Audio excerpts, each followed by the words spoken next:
Le mercredi dernier, ils nous ont appelés de partout, Parakou, Semekoji, ailleurs, parce qu'ils étaient intéressés par le sujet. 01 48 52 94 02. Beaucoup ont souhaité que nous revenions sur le sujet. Nous voilà aujourd'hui, outrage à agent. Doit-on éviter un comportement à éviter suite et fin? Oui. Hugues Hector Zogo, outrage à agent. Nous avons même dit qu'il ne s'agit pas seulement peut-être des agents en uniforme, mais aussi des agents dans les bureaux. Quand on va à la mairie, cette dame-là qui accueille, quand on va à l'ANIP, quand on va dans d'autres entreprises, ces personnes-là qui accueillent, dans les hôpitaux et tout, c'est aussi des agents, même si ces personnes ne sont pas en uniforme. Vous avez raison, ça fait outrage à agent du service public. Oui. Donc, ce n'est pas forcément une responsabilité liée aux hommes en uniforme. On peut aller au-delà et se retrouver même avec nos cadres civils qui se retrouvent au niveau de nos différentes administrations, donc au niveau du service public. Mais quelle est la responsabilité de l'agent? La responsabilité de l'agent à ne pas amener son vis-à-vis à lui au manquement? Non, moi, avant que je ne parle de la responsabilité, j'aimerais quand même définir ce que c'est que l'outrage à agent pour permettre à ceux-là qui n'ont peut-être pas suivi la première partie de cette émission de savoir ce que c'est. On dit que l'outrage à agent est un acte malveillant, que ce soit en parole, en geste ou en envoi d'un objet, en lien avec la mission d'un agent public et qui porte atteinte à sa dignité et au respect dû à la fonction qu'il exerce. Pendant que vous en parliez, j'ai vu que les policiers français sont très exigeants, intransigeants sur les questions d'outrage à l'agent. Quand vous leur parlez mal, quand je suis les émissions, quand vous leur parlez mal, tout de suite, ils sont là pour le respect de l'ordre. Monsieur, nous vous embarquons. Voilà, le respect commence même dans les propos. Et ça, ils y tiennent. Parce que c'est le début de tout. Hein. Si jamais tu laisses passer dans les propos, tout de suite, ça viendra dans d'autres secteurs. Peut-être même, on va te donner un coup de poing, on va te donner... Et voilà, ça sera donc... Tout à l'heure, on parlait... La bavure policière, finalement. Tout à l'heure, on parlait de nos forces de défense... sécuritaire. On parlait de nos forces de défense nationales. Toutes ces forces-là travaillent à la sécurité de notre pays et à l'intégrité territoriale. Alors, vous ne mesurez pas dans quelles conditions on a pu demander aux policiers de se retrouver à cet endroit précis, à ce carrefour-là, par exemple. Peut-être que lui, il a déjà fini sa mission. Il est rentré à la maison et son responsable hiérarchique, son supérieur l'appelle pour lui dire il y a urgence, peut-être que le chef de l'État doit prendre par ici dans quelques minutes et donc il faut qu'on réaménage le plan sécuritaire de la zone. Et lui, qui n'avait pas prévu de sortir en ce moment précis-là, on lui demande de se retrouver en uniforme. Et c'est un être humain. Donc, le fait qu'il sorte de la maison peut déjà constituer pour lui une sorte de pression sous laquelle il se retrouve. Mais il obéit au drapeau national. Il obéit à son responsable hiérarchique.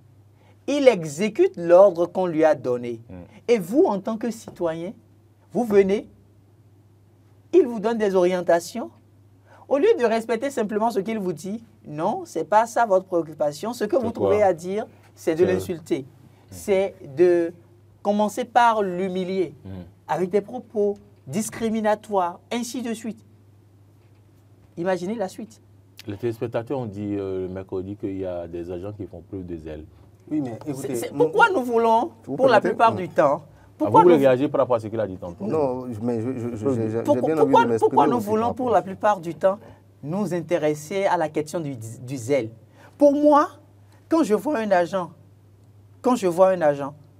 qu'il soit en uniforme ou non, parce que vous pouvez avoir un agent qui ne se retrouve pas avec uniforme, mais qui porte son arme, par exemple, et qui est en mission.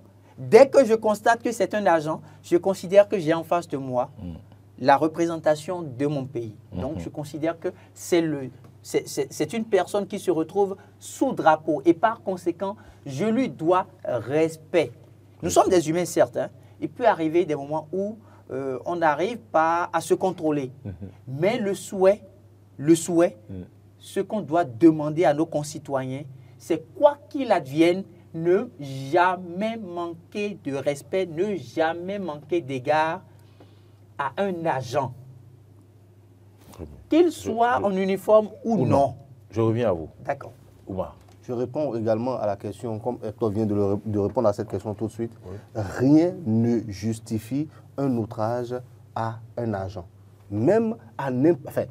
rien ne justifie le fait qu'on manque de respect à quelqu'un. Vous êtes d'accord avec moi? Ça, c'est la première réponse. Maintenant, si la question se pose, c'est que du côté également de tous ceux qui sont également sous le drapeau, il y a quelquefois des brebis galeuses, comme dans toute profession, comme dans tout secteur. Et ça aussi, il faut pouvoir le reconnaître. Et si on en arrive à poser cette question, c'est que c'est notable. Vous êtes d'accord avec moi? Oui. Quelquefois, c'est-à-dire les manquements à leur niveau également sont notables. Je prends, laissons même les forces de l'ordre et de sécurité. Rentrons dans d'autres agents publics également. Oui. Des gens, par exemple, qui sont derrière leur bureau, qui sont censés vous recevoir. Vous allez... Parfois, ils sont désagréables. Voilà. Parfois, ils sont très désagréables. Alors que vous venez avec votre humeur. Voilà. Vous venez avec votre humeur qui peut être justifiée par un problème de santé, par des tracasseries que vous avez eu à faire et tout. Donc, vous venez avec votre humeur personnelle. Lui aussi, il a son humeur là-bas. Le minimum qu'on puisse faire, c'est de l'ordre du savoir-vivre, savoir se recevoir. Bonjour, comment vous allez, ça va? Oui. Tout le monde n'a pas le sourire. Hein. Tout le monde n'a pas le sourire. Mais on est bien obligé. Parfois, vous dites bonjour, on ne vous répond pas même. Si vous êtes à l'accueil, si vous êtes censé recevoir des gens, vous dites bonjour, on vous dit madame, dites ce qui vous amène. Voilà, et ça c'est grave.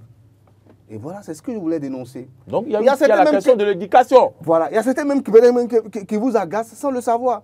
Et on ne sait pas ce que certains même font avec leur portable. Vous leur parlez, ils sont dans leur téléphone. Ils sont peut-être dans leur téléphone. Ils ne vous regardent même pas. Et ils te font peut-être un œil comme ça. Voilà. Donc, il y a des choses qu'il faut que les agents aussi comprennent. Que ce soit agent en uniforme ou non en uniforme, tout ce qui est agent public, où la population est censée aller vers eux, ils doivent comprendre que ce n'est pas que leur seule humeur qui compte. Il y a l'humeur également de celui qui vient. Je prends, vous avez pris et ils sont au service de la population. Voilà, ils sont au service de ces personnes-là. Et vous avez pris tout à l'heure l'exemple de, comment on appelle, de l'hôpital. Celui qui vient vers vous, qu'est-ce que vous savez qu'il a comme problème? Quand vous êtes, par exemple, agent public dans un hôpital censé recevoir comment on appelle, des populations. Donc, vous voyez un peu, dans un hôpital, il y a tellement de choses qu'on peut dire. Nouvelle grave, peut-être qu'on vient de lui annoncer. Ça, c'est un. Peut-être même qu'il vient de perdre quelqu'un et qu'il vient prendre des renseignements. Ainsi de suite, ainsi de suite, ainsi de suite. Donc, rien que pour ça, les agents, que vous soyez en uniforme ou pas, une fois que vous êtes agent public et que vous êtes censé être au service des populations, il n'y a pas de raison que les populations ne viennent pas vers vous. Et ils viennent avec leurs humains. Mais vous êtes là tout le temps, vous les recevez. Vous devez comprendre que, attention, celui qui vient vers moi, peut-être que c'est quelqu'un, c'est un grouillon, c'est quelqu'un qui s'énerve pour un rien. Mais moi, je dois rester professionnel. C'est ça, le professionnalisme. Ils doivent pouvoir faire leur travail comme cela se doit. Je sais que Hector Brune a envie de parler aussi. Je vais vous donner un exemple très simple. Je me rappelle il y a quelques mois en arrière, pour retirer ma carte biométrique. Je me suis rendu dans un arrondissement. Je rappelle que vous pouvez nous appeler au 01 48 52 94 02 pour participer à ce débat. Ça me fait toujours plaisir. Je me suis rendu dans un arrondissement, précisément l'arrondissement de Zobo, pour retirer. Parce que c'est là où je devrais retirer. Je viens, on me demande de me rendre dans l'arrondissement qui se retrouve dans le quartier Sainte-Rita. Je viens là-bas, on m'envoie à Guinkomé.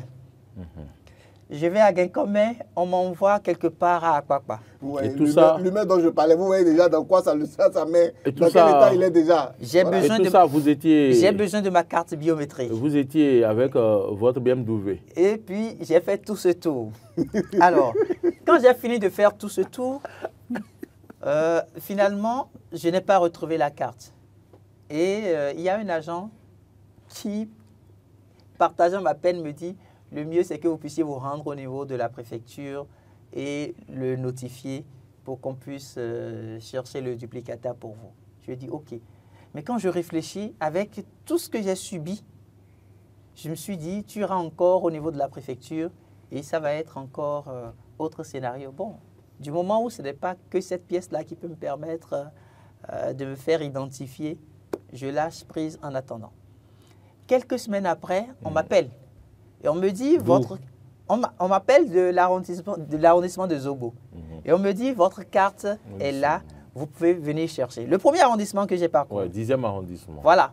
Je reviens encore là maintenant et c'est une dame qui me reçoit comme la toute première fois, de manière hautaine. Et qui me dit qu'en réalité, ma carte n'est pas là. Ah, on vient de t'appeler, non? Et je dis, mais on vient de m'appeler, on m'a appelé sur tel numéro. Elle dit, non. Elle, l'autre, elle ne veut même pas s'occuper de moi, hein, d'aller rechercher ma carte ailleurs. J'ai gardé, je ne sais pas ce qui m'a permis de garder mon calme. J'ai gardé tout mon calme. Et j'étais là, d'autres personnes passaient. Et je disais, madame, aidez-moi, on m'a appelé, on m'a dit, ma carte se retrouve chez vous. Elle dit, non, qu'elle a bien fouillé de... Ah, elle parle de la semaine dernière, hein, parce qu'elle avait fouillé la semaine dernière. Même quand je suis arrivé, elle a encore pris quelques enveloppes. Qu'elle a fouillé. Et qui vous a appelé alors? C'est son collègue qui m'a appelé. Et après, je dis, mais regardez-moi alors ce numéro. Puisque moi, je ne connais pas la personne. Je dis, regardez-moi ce numéro pour voir si ce n'est pas un des numéros d'ici. Elle dit, non. D'ailleurs, l'arrondissement ne peut jamais vous appeler. Je dis, mais c'est quand même étrange. À un moment donné, il y a un doute qui s'est semé en moi. Je me dis, mais ou bien ce sont des anarcheurs qui ont déjà retrouvé ma carte. Il fallait rappeler le numéro. Voilà, il fallait rappeler le numéro. Quand fortuitement, son collègue qui est dans le bureau d'à côté me dit, monsieur, venez. Parce qu'il a vu que j'étais tout calme. Je ne réagissais pas. Il dit, monsieur, venez. Je vais vers lui. Il me dit, communiquez-moi le numéro, je vais voir. Je commence par lui communiquer le numéro. Il dit, ah, c'est le numéro de telle personne. J'ai eu un soulagement. Le soulagement parce que je me suis dit, ah, enfin, on ne va pas me prendre pour un menteur. Et c'est là, la dame reconnaît, elle dit, ah oui, c'est vrai, on vous a appelé. Ah. Donc, celle qui m'avait dit il y a quelques minutes que l'arrondissement ne peut pas vous appeler, elle reconnaît maintenant que oui, effectivement, on va appeler. Et je dis, bon, est-ce que vous pouvez maintenant... Et si vous n'aviez pas eu tout votre calme? J'imagine si je n'avais pas eu tout mon calme. Et je dis, ça allait dégénérer. Ça allait dégénérer. Et je dis, bon... Et ça allait conduire justement à l'outrage dont nous parlons. Évidemment. Et je dis, bon, est-ce que vous pouvez maintenant m'aider à regarder si la carte est toujours à votre niveau? Et elle a commencé par fouiller. Il y a un autre collègue qui est venu. L'aider. Elle a posé le problème. Et le collègue a commencé par fouiller. Vous savez que ma carte est sortie. Après que j'ai perdu pratiquement une trentaine de minutes à dire, oui, mais on m'a appelé pour me dire que ma carte est ici. C'est pour ça que je suis arrivé. J'ai perdu une trentaine de minutes. Mais je dis, dans ces conditions-là... Donc il faut beaucoup de patience. Il faut beaucoup de patience. Il faut inviter les populations à la patience. Qu'est-ce que j'ai pu comprendre? J'aurais pu me dire, je fais ce témoignage-là pour dire, j'aurais pu me dire que cette dame-là m'a manqué de respect. J'aurais pu dire et réagir sur le coup. Voilà. J'aurais pu dire tout ce que je pense d'elle. Mais quand je vois le monde qu'elle reçoit dans une journée, pour ne serait-ce que les questions de cartes biométriques à retirer, il faut pouvoir la comprendre. Il faut pouvoir la comprendre. C'est ce que je voulais ajouter avant de passer la parole à Hector. Il faut pouvoir la comprendre. De la même manière que nous, on part vers eux. Avec parce que tel que moi, je suis allé vers elle et j'ai gardé mon calme, imaginez, c'est peut-être un autre concitoyen qui est allé là-bas, qui ne comprend absolument rien de l'administration et qui lui a déjà mal parlé. Et ça la remonte. Quelqu'un d'autre est venu et en a rajouté. Donc, je voudrais dire quoi par là? Outrage à agent, c'est vrai, c'est un fait de société. Mais en tant que concitoyens, nous devons beaucoup faire attention quand nous nous retrouvons en face d'un agent. Ce n'est pas parce que la personne se retrouve dans un service public que nous allons penser un instant que oui, c'est un droit et donc par conséquent, tu es payé par l'État, il faut que tu me... Non, c'est ton frère qui est là, c'est ta sœur qui est là. Parle à ton frère comme si c'était la personne que tu as eu comme frère dans ta famille. Et à un moment donné, même si la personne même, par nature, se comportait très mal, à un moment donné, la personne va se remettre en cause.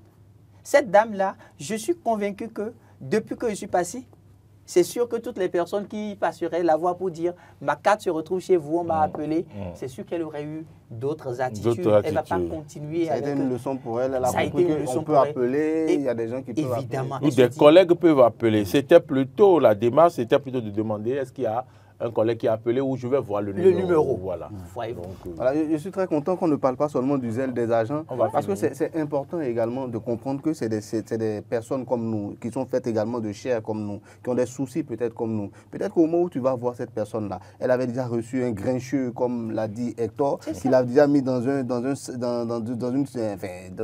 état psychologique voilà, et assez bizarre. Et toi, tu viens en rajouter et finalement, la dame peut réagir parce que c'est un humain.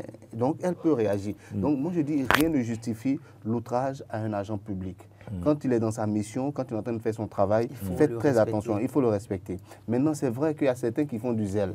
Ça, on l'a déjà plusieurs fois dénoncé. Je n'ai plus envie de le refaire parce qu'on en a parlé, on en parle vraiment tout le temps. Mais malgré tout, moi, je dis, soyons attentifs également à nos frères qui sont de l'autre côté également. Et puis, le dernier mot que je voulais ajouter, c'est par rapport à ceux qui font du zèle. Allez dans le privé. Quelquefois, il y a le alter ego du privé qui se comporte très bien parce que là-bas, il n'y a rien de très sûr. Hein. On peut te renvoyer. La porte, voilà, bonjour monsieur, voilà. L'agent de sécurité, déjà, il est déjà là à la banque. Vous-même là, oui, vraiment, il n'y a pas de problème. Oui, vous êtes très heureux. Voilà. Il y a quelqu'un en ligne apparemment. Bonjour. Bonjour. Oui, bonjour, monsieur. Oui, bonjour, monsieur. Merci de vous présenter. Bonjour, le plateau. C'est monsieur Soulé Zakari qui appelle. Monsieur Soulé Zakari nous appelle d'où? Bonjour, monsieur Soulé Zakari. J'appelle depuis Paris. Ah, bonjour, Paris. Comment allez-vous à Paris, monsieur Soulé Zakari? Je vais très bien, vous-même. Ça va super bien. Merci infiniment pour cet appel qui nous honore. On vous laisse le micro. Ou du moins la parole. D'accord. En fait, le sujet que vous évoquez ce matin est très intéressant. Mais le problème qui se pose, je pense que ce n'est pas seulement au niveau des citoyens. Parce que c'est un grand problème que l'État doit régler. Comment est-ce que l'État peut régler ce problème? C'est qu'il faut former aussi les agents. Il faut former les agents. Et il ne faut pas aussi trop charger les tâches aux agents. Parce que si un citoyen vient vers un agent, peu importe qu'il soit en tenue, qu'il soit policier, militaire ou qu'il travaille dans un bureau, la première des choses, c'est que le citoyen qui va vers cet agent permanent de l'État doit lui dire bonjour. Et quand le citoyen te dit bonjour, toi qui es agent, tu dois répondre gentiment aussi à ce citoyen, en lui demandant à quoi puis-je vous être utile. Gentiment. Et dès que ça commence comme ça se passe très bien. Mais en retour, si l'agent ne réagit pas, ça donne un signal déjà que ça va mal se passer. Donc, c'est là, moi je pense qu'il faut former.